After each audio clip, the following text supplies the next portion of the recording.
दत्तवाड येथे 76वा प्रजासत्ताक दिन मोठ्या उत्साहात साजरा। दत्तवाड तालुका शिरोळ या ठिकाणी 76वा प्रजासत्ताक दिन आज मोठ्या उत्साहात साजरा करण्यात आला। 26 जानेवारी 1950 रोजी भारत प्रजासत्ताक झाला। तेव्हापासून 26 जानेवारी हा दिवस प्रजासत्ताक दिन म्हणून सर्वत्र मोठ्या उत्साहात साजरा केला जातो।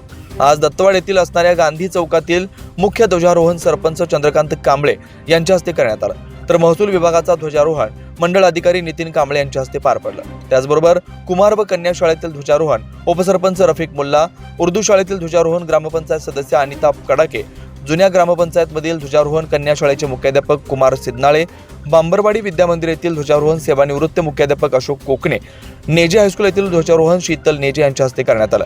त्याचबरोबर दत्तवाड मधील सर्व शासकीय, निमशासकीय कार्यालय, शाळा, संस्था आदी ठिकाणी ध्वजारोहण करण्यात आलं। यावेळी गावातील प्रतिष्ठित नागरिक, ग्रामपंचायत सदस्य, माजी सैनिक, विविध शाळांचे मुख्याध्यापक, विद्यार्थी विद्यार्थिनी, ग्रामपंचायत कर्मचारी, अंगणवाडी सेविका, मदतनीस मोठ्या संख्येने उपस्थित होते।